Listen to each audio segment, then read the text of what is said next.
Ahojte, mnohí z vás ma poznáte a sledovali ste aj moju cestu, ako sa mi podarilo v priebehu 6 mesiacov, to znamená od septembra minulého roka do februára tohto roka, schudnúť 20 kg. Schudla som to tým spôsobom, že som vlastne prijímala 1500 kalórií striktne každý deň, vynechala som zo svojej jedálnička tuky a väčšinou sacharidy a chodila som cvičiť, takmer každý deň som bola v posilovni. Lenže čo sa stalo, nečakala som to, že tým, že vyradím tuky, tak som si pokazila žlčník a skončila som so žlčníkovými záchvatmi. Trikrát ma brala sanitka, mávala som asi 3-krát do týždňa žlčníkové záchvaty, musela som ostať doma z práce a dať sa na penku a tým pádom som musela aj prestať chodiť cvičiť. A ako som ostala doma, hovorím, bolo to zo začiatku veľmi ťažké, mala som krče, mala som bolesti pri dýchaní, pri pohybe, pri chôdze, no proste trpela som, tak toto bolo asi mesiac, asi do nejakého marca, do polovici apríla. A potom som si jednoducho povedala, že dosť, že proste musím začať jesť aj také jedlá, aké som predtým nejedla. Tak som vlastne začala jesť všetko radom, začala som jesť pečivo, zjedla som aj vypražané, aj rezeň som si dala som si proste všetko, čo som predtým nejedla, tuky.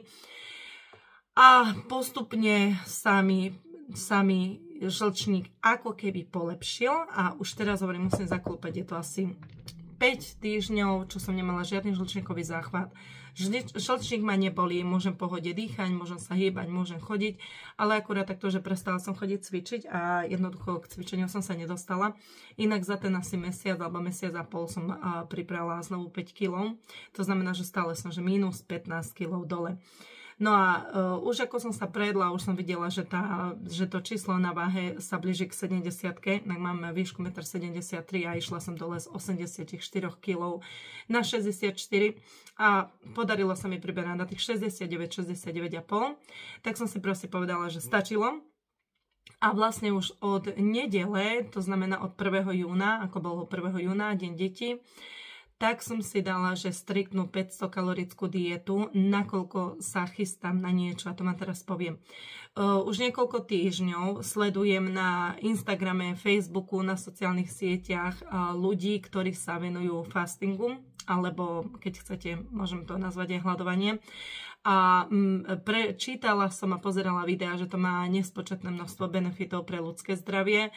Tým, že vlastne sa naštartujú ozdravovacie procesy, človek sa cíti plný energie, šťastnejší, zdravší, dokonca pokožka omladne. Ja už teraz hovorím, ako som schudla, tak už normálne som mala aj viditeľné vrásky.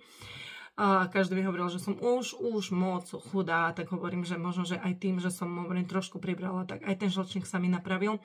Ale ide o to, že vlastne od nedele som si povedala, že dosť a dala som sa na striktnú 500 kalorickú dietu. To znamená, že od nedele prijímam 500 kalórií denne. Dneska je štvrtok, dneska je 5. júna. To znamená, že som 5. deň, ale takto. 5. deň na 500 kalorickej diete. S tým, že vlastne posledné jedlo som mala, mám o 5. jedávam, no posledné jedlo, teoreticky mám len kávu a jedno jedlo denne, nejaký šalát a vajíčka, hotovo, aby sa to zmestilo do tých 500 kalórií. A teraz je 5 hodín a jednoducho by som mala ísť jesť. Lenže ja necítim hlad. Ja som momentálne nejedla 24 hodín a ja necítim hlad, necítim únavu, proste sa cítim dobre. A keď som sa pozrela na jedlo, zobrala som si maličký kúsok samosy, tak ma prerušila dcéra. No zobrala som si jeden kúsok samosy, ktorý som si dneska kúpila v Tesku, ako na 10. Tá samosa má 295 kalórií, čo nie je tak veľa, ale jednoducho, keď som sa na to pozrela, tak nemá chuť do jedla. Tým chcem povedať, vlastne chcela som si dať, že týždeň alebo 2 týždne prípravu na tých 500 kalóriách, aby som sa dostala do fázy, kedy moje telo nebude už tak jedlo potrebovať, aby som bola schopná sa prepnúť do toho režimu, že fasting alebo hladovky. Hej?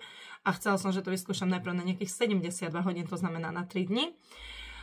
Lebo už dlhšie potom telo stráca vitamíny, minerály a už to, že nie je zdravé a už tam potom treba tie vitamíny a minerály doplňať, aby to telo proste, aby to bolo aj z toho zdravotného hľadiska vlastne prospešné.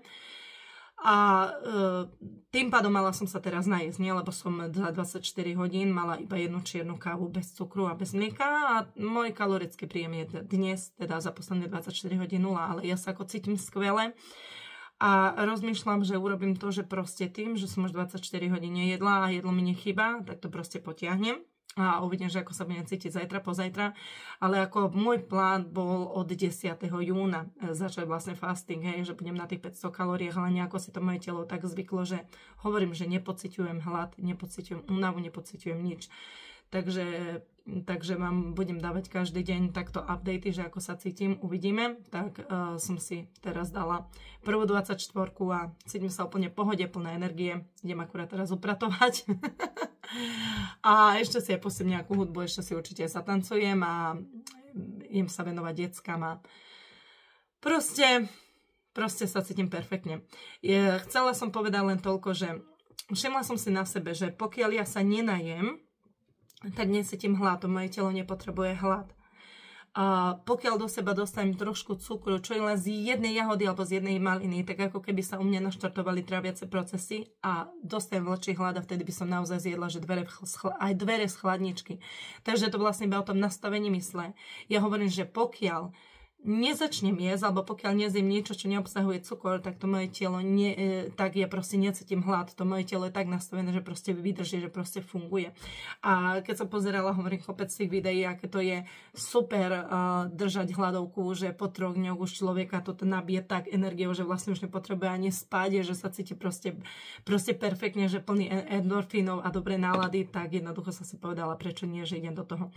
A ďalšie benefity, teoreticky ja viem, že aj váha pôjde dole a neviem, v akom stave teoreticky bude potom môj žlčník, ale hovorím, dám ma vedieť. Tak asi len toľko. Tak majte všetci krásny večer a držte mi palce. A ešte jedno, ak by sa niekto chcel pridať, niekto by chcel takisto urobiť dobre pre svoje zdravie, zlepšiť svoje zdravie a cítiť sa lepšie a cítiť sa super, tak mi kľudne napíšte, môžeme ísť do toho spolu. Určite to budem opakovať, je to pre mňa prvýkrát, ale určite nie posledný. Takže mi držte všetci palce. Krásny večer prajem, ahojte.